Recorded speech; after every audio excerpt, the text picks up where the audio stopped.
Okay, real quick, I want to talk about a few authors that I am very much in love with right now. The first one would have to be Kafka.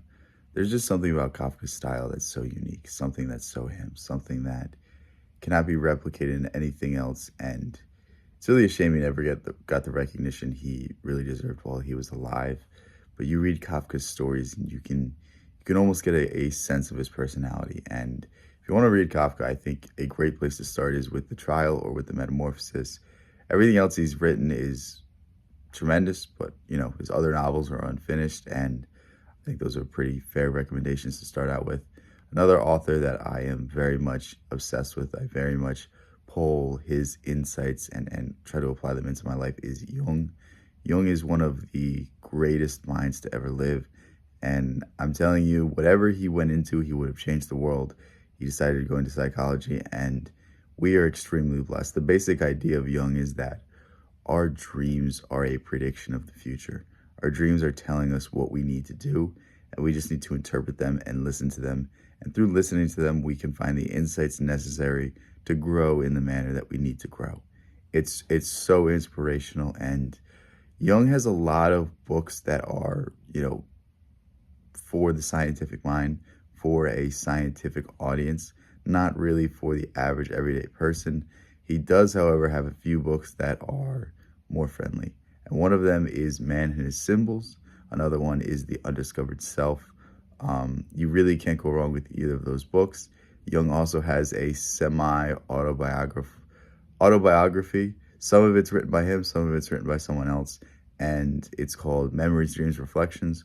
Those three books, great books to go pick up to get a insight into Jungian psychology, an insight into his ideas, and how he really approached the world and how he cured thousands of patients throughout his life. Um, Last author I want to talk about today is one I'm slowly beginning to appreciate more and more. The book I am currently reading is written by this author. The author we are talking about is Camus, Albert Camus. It reads like Albert Camus, but he's French. If you watch my first video on The Stranger, I say the name wrong, but don't pry too much into that. But the thing I love about Camus is that he is extremely unique. He's both a great novelist and a great philosopher. And his philosophy is very interesting to me. It is that, there is an absurd aspect to the world. There is something about humanity that the more you try to describe, the less you can understand. And you kind of just have to smile in the face of the monotony, smile in the face of the circle of life, the cycles that ebb and flow, and the fact that everything you do will one day be forgotten, and you need to find purpose in doing something. Like it's really just an awesome philosophy, and it's one of the only offshoots of existentialism that I can actually get some sort of agreement with. Camus, like, he wrongly gets classified as a nihilist, but I think this is just people that don't understand his work, and he has a lot of insights to say. The book I'm reading right now is called The Rebel. It's about the human need to rebel, the human need to buck against the system.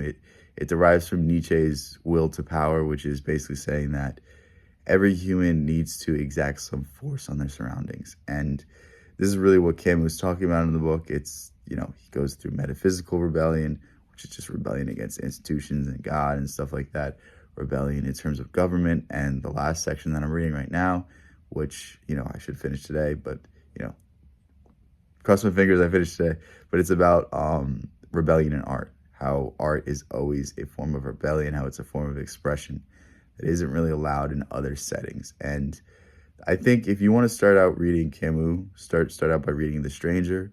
The next thing I'm going to read is The Plague. I haven't read it, but it really looks to be a classic work.